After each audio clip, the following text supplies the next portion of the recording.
আমরা শুরু করবো বৃত্ত, ঠিক আছে? তো বৃত্ত সম্পর্কে আগে আমরা ভালোভাবে জেনে নেব। বৃত্ত কি, দেখতে কিরকম হয়, কি খায়, কোথায় বাস করে, সব ঠিক আছে। দেখ, প্রথম হচ্ছে বৃত্ত কি। বৃত্ত কি বলছে? বৃত্ত হলো অসংখ্য বিন্দু দিয়ে তৈরি একটি সমতলীয় জ্যামিতিক চিত্র, অসংখ্য বিন্দু দিয়ে। ঠিক আছে, এখানে দেখ পাশে ছবি দেওয়া আছে, অসংখ্য বিন্দু আছে না? আর এদের মাঝে দেখ আরো বিন্দু থাকবে, হবে না? থাকবে তো, গ্যাপ আছে তো। তাহলে বৃত্ত হচ্ছে অসংখ্য বিন্দু, মানে একটা বৃত্তে অসংখ্য বিন্দু আছে। আর বৃত্ত কাকে বলে? বলছে একটি নির্দিষ্ট বিন্দুকে কেন্দ্র করে সর্বদা সমান দূরত্ব বজায় রেখে অপর একটি বিন্দু, একটা নির্দিষ্ট বিন্দুকে কেন্দ্র করে অপর একটা বিন্দু, নির্দিষ্ট বিন্দুটির চারিদিকে একবার পূর্ণ আবর্তন করলে যে ক্ষেত্র তৈরি হয় তাকে বৃত্ত বলে। এখানে কি কি মনে রাখতে হবে আমাকে? একটা নির্দিষ্ট বিন্দু থাকবে, একটা নির্দিষ্ট বিন্দু কেন্দ্র করে অপর একটা, মানে সমান দূরত্ব বজায় রাখবে। এই যে এখানে ছবিতে আছে, ঠিক আছে? এখানে ছবিতে দেখ আমরা দেখতে পাচ্ছি এই যে ও বিন্দু, এটাকে কেন্দ্র করে কি করবে, যে আরেকটা বিন্দু এখান থেকে শুরু করে এবার আবার করবে, আবর্তন করবে, পূর্ণ একবার আবর্তন করবে। এবারে যে এই বিন্দুটা থেকে প্রত্যেকটা জায়গায় এখানে যতটা দূরত্ব হবে, এখানে ততটা দূরত্ব হবে, এই দূরত্বটা সবসময় কি হবে, সমান হবে। তো সমান দূরত্ব বজায় রেখে অপর একটা বিন্দু চারিদিকে একবার পূর্ণ আবর্তন করলে যে ক্ষেত্র তৈরি হয় তাকে বৃত্ত বলে। আর বৃত্ত দেখেন বলছে ওই নির্দিষ্ট বিন্দুটাকে বৃত্তের কেন্দ্র বলে। এই যে নির্দিষ্ট বিন্দুটাকে কেন্দ্র করে ঘুরলো অপর একটা বিন্দু, নির্দিষ্ট বিন্দুটাকে কেন্দ্র করে অপর একটা বিন্দু ঘুরলো, ওই নির্দিষ্ট বিন্দুটাকে কি বলছে, কেন্দ্র। আর কি বলছে, কেন্দ্রবিন্দুর নাম অনুসারে বৃত্তটির নাম হয়। এখানে কেন্দ্রবিন্দুর নাম ও দেওয়া হচ্ছে, তাহলে বৃত্তটার নাম হবে ও কেন্দ্রীয় বৃত্ত। বৃত্তটার নাম হবে ও কেন্দ্রীয় বৃত্ত। এবার এখানে কি বলছে, একটি বৃত্তের কেবলমাত্র একটি কেন্দ্রবিন্দু থাকে। যে বৃত্তটা যেমনই হোক না কেন, ছোট হোক আর বড় হোক, যেমনই হোক না কেন, ঠিক আছে? বৃত্তটা যেমনই হোক, ছোট বড় যেমনই হোক না কেন, ওর কেন্দ্রবিন্দু কটা থাকবে, একটা থাকবে। যে মিডিল পয়েন্টটা হবে কেন্দ্র। বোঝা গেল? আর কি বলছে, কিন্তু একটি বিন্দুকে কেন্দ্র করে অসংখ্য বৃত্ত আঁকা যায়। একটা বিন্দুকে কেন্দ্র করে অসংখ্য, ধর আমি এখানে একটা বিন্দু নিলাম,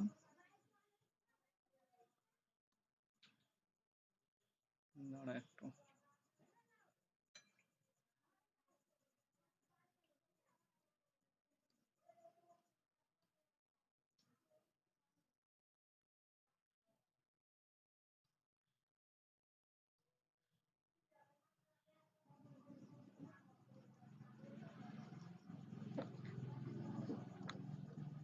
আমি ধরো এখানে একটা বিন্দু নিলাম, ঠিক আছে? এবার এই বিন্দুটাকে কেন্দ্র করে কি বলছে, অসংখ্য বিন্দু আঁকা যাবে।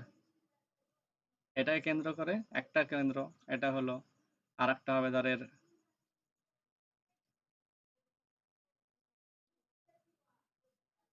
ওটাকে কেন্দ্র করে, মানে এইটাই কেন্দ্রবিন্দু হবে।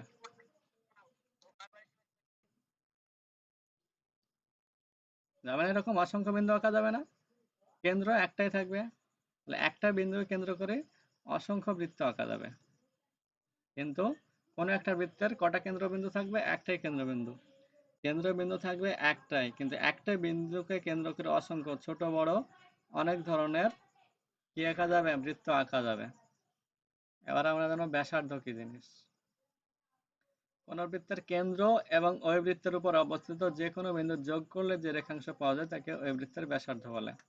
কোন বৃত্তের কেন্দ্র, যেমন এখানে আজ কি আছে, ও বিন্দুটা কেন্দ্র। আর এই বৃত্তের উপর যে কোনো একটা বিন্দু, যেমন এখানে পি বিন্দু আছে, এস বিন্দু আছে, এ বিন্দু আছে, কিউ বিন্দু, এগুলা বৃত্তের উপরে, মানে এই দাগের উপরে, রেখার উপরে অবস্থান হতে হবে বিন্দুটার।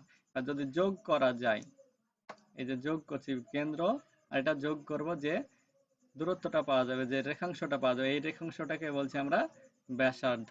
তাহলে ব্যাসার্ধ কি বোঝা গেল? ব্যাসার্ধটা হচ্ছে একটা কেবলমাত্র দূরত্ব। কিরকম দূরত্ব? এত কেন্দ্রবিন্দু আর বিন্দুর উপরে অবস্থিত একটা বিন্দু যদি যোগ করা যায়। এখানে একটা বিন্দু আছে, অসংখ্য বিন্দুতে তৈরি, আমরা দেখলাম তো। যেমন উপরের ছবিটা যদি দেখি, অসংখ্য বিন্দু, এটা ধর এখানে কেন্দ্র আছে, আর এই বিন্দুটা যদি আমরা যোগ করি তাহলে একটা রেখাংশ পাওয়া যাবে, এই রেখাংশটাকে বলছি ব্যাসার্ধ। ঠিক আছে, আর এই ব্যাসার্ধটা দেখ কি, আমরা কি জানি কেন্দ্র থেকে প্রত্যেকটা বিন্দুর দূরত্ব কি সমান, তো প্রত্যেকটা সমান না, তাহলে ব্যাসার্ধের দৈর্ঘ্য সব জায়গায় সব দিকে ব্যাসার্ধের দৈর্ঘ্য কি হবে, সব দিকে সমান হবে, ব্যাসার্ধের দৈর্ঘ্য সব দিকে সমান হবে, যেহেতু প্রত্যেকটা বিন্দুর দূরত্ব কেন্দ্রবিন্দু থেকে কি হবে, সমান হবে। হ্যাঁ দেখ ছবিতে যে দেওয়া আছে, যেমন ও কেন্দ্রীয় বৃত্তটির ও পি, ও থেকে পি পর্যন্ত, ও পি, ও কিউ, তারপরে ও এ ব্যাসার্ধ, এই তিনটি। ঠিক আছে, কেন্দ্র হতে হবে। আমি যদি এখানে যোগ করি, এখানে একটা বিন্দু নিলাম আর এখানে একটা বৃত্তের উপরে বিন্দু আছে, এটা যোগ করলে আমরা এটাকে ব্যাসার্ধ বলবো না, কারণ ব্যাসার্ধের সংজ্ঞায় কি বলছে, কেন্দ্রবিন্দু আর বৃত্তের উপর অবস্থিত বিন্দু হতে হবে। কেন্দ্রবিন্দু, কেন্দ্রবিন্দু আছে, তার সঙ্গে বৃত্তের উপরে যে কোনো একটা অবস্থা, এখানে হতে পারে, এখানে হতে পারে, এখানে হতে পারে, এই বৃত্তের উপর অবস্থা যে কোনো বিন্দু যোগ করলে যে রেখাংশটা পাওয়া যাবে কেবলমাত্র সেটাকেই ব্যাসার্ধ বলবো। ঠিক আছে, আর এখানে কি বলছে, একটা বৃত্তের ব্যাসার্ধ, অসংখ্য ব্যাসার্ধ আঁকা সম্ভব, একটা বৃত্তের অসংখ্য ব্যাসার্ধ আঁকা সম্ভব। ঠিক আছে, এবং সমস্ত ব্যাসার্ধের দৈর্ঘ্য কি হবে, সমান হবে।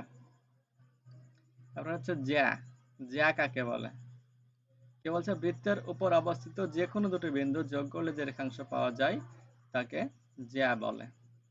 বৃত্তের উপরে অবস্থিত, ঠিক আছে, বৃত্তের উপরে অবস্থিত, এখানে একটা বৃত্ত আছে, এখানে একটা বৃত্ত আছে, এবার এর উপরে যে কোনো একটা, কি বলছে, বৃত্তের উপরে অবস্থিত যে কোনো দুটো বিন্দু, এখানে একটা বিন্দু, এখানে একটা বিন্দু আছে, আমি এটা যোগ করলাম স্কেল দিয়ে, আর যে রেখাংশটা পাওয়া গেল এটা হচ্ছে জ্যা। এখানে একটা বিন্দু আছে আর এখানে একটা বিন্দু আছে, এটা আমি যোগ করলাম স্কেল দিয়ে, যেটা রেখাংশটা পাওয়া গেল এটাকে বলছি আমরা জ্যা। এখানে একটা বিন্দু আছে, এখানে একটা বিন্দু আছে, এটা আমি স্কেল দিয়ে যোগ করলাম, যে রেখাংশটা পাওয়া গেল এটা হচ্ছে জ্যা। তাহলে জ্যা কটা পাওয়া যাবে, জ্যাও দেখ অসংখ্য পাওয়া যাবে, তাই তো, যেহেতু অসংখ্য বিন্দু দিয়ে তৈরি বৃত্তটা, তাহলে জ্যাও অসংখ্য পাওয়া যাবে। যেমন আগের ছবিতে দেখ, এখানে এই যে এম এন, এম বিন্দুটা বৃত্তের উপরে অবস্থিত, এন বিন্দুটা বৃত্তের উপর অবস্থিত, যোগ করা হয়েছে, তাহলে এম এনটা হচ্ছে একটা জ্যা, আর এস এটাও একটা জ্যা, পি কিউ এটাও একটা জ্যা। দেখ পি বিন্দুটা কোথায় অবস্থিত, বৃত্তের উপরে, কিউ বিন্দুটা বৃত্তের উপরে। কিন্তু যদি এইরকম হয়, আমি একটা রেখাংশ নিলাম এরকম, এখানে একটা বিন্দু আছে এইটা, আর এখানে একটা যোগ করলাম, তাহলে এটাকে কি আমরা জ্যা বলতে পারবো, দেখ এইটা জ্যা না, কারণ এই বিন্দুটা দেখ বৃত্তের উপর অবস্থিত না, জ্যায়ের সংজ্ঞা বলছে বৃত্তের উপর অবস্থিত যে কোনো দুটো বিন্দু যোগ করতে হবে, এটা তো বৃত্তের উপরে অবস্থিত না। অথবা আমি বৃত্তের বাইরে একটা নিলাম আর এখানে একটা নিলাম, যোগ করলাম, তাহলে এটাকেও যা বলবো না, কারণ কোন দিকটা দেখা যাচ্ছে না, এবার, হ্যাঁ এবার দেখা যাচ্ছে,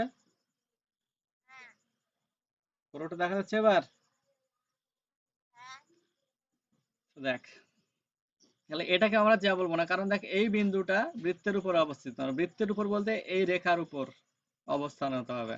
ঠিক আছে, তাহলে যা কি জিনিস বোঝা গেল, কথা বল দেখ ভালো লাগবে তাহলে, আর আমিও বুঝতে পারছি না, তোরা বুঝতে পারছিস কি পারছিস না। ঠিক আছে, যেমন ছবিতে দেখ দেওয়া আছে ও কেন্দ্রীয় বৃত্তটির এম এন আর আর এস, এম এন আর আর এস দুটো জ্যা, পি কিউ একটা জ্যা। ঠিক আছে, তাহলে জ্যাও অসংখ্য পাওয়া যাবে। ঠিক আছে, আর ব্যাস, বৃত্তের কেন্দ্রগামী জ্যাকে ব্যাস বলে, বৃত্তের কেন্দ্রগামী জ্যাকে ব্যাস বলে। এখানে কেন্দ্র কোনটা, এটা ও, আর এই কেন্দ্র বিন্দু দিয়ে যে ব্যাস গুলা যাবে, যে জ্যাগুলা যাবে সেগুলাকে আমরা বলবো ব্যাস। দেখ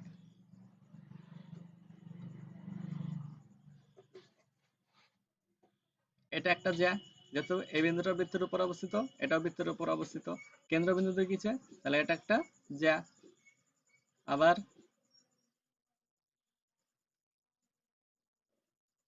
এটাও একটা ব্যাস, যেহেতু কেন্দ্রবিন্দু দিয়ে গেছে।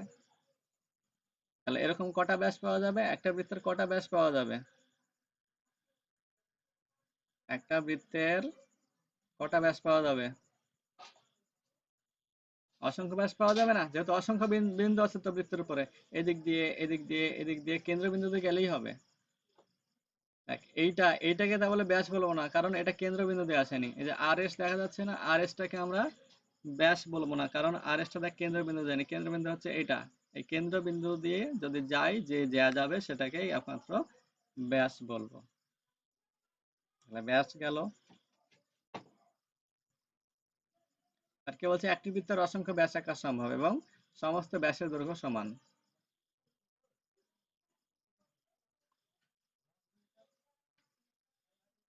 তারপরে দেখ পরিধি। পরিধি কাকে বলে? কি হলো?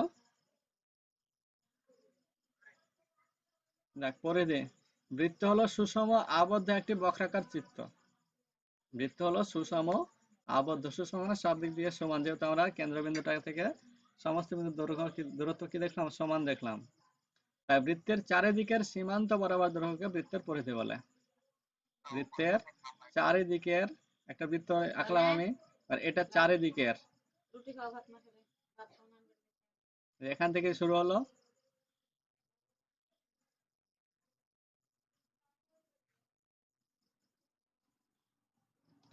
এখান থেকে শুরু হলো, এটা থেকে, এখান থেকে এই যে চারিদিকের এই দৈর্ঘ্যটাকে, এই চারিদিকের এই দৈর্ঘ্যটাকে বলছি আমরা পরিধি। তাহলে পরিধিটা কেবলমাত্র হচ্ছে একটা কি? দৈর্ঘ্য। পরিধিটা হচ্ছে কেবলমাত্র একটা দৈর্ঘ্য, ঠিক আছে?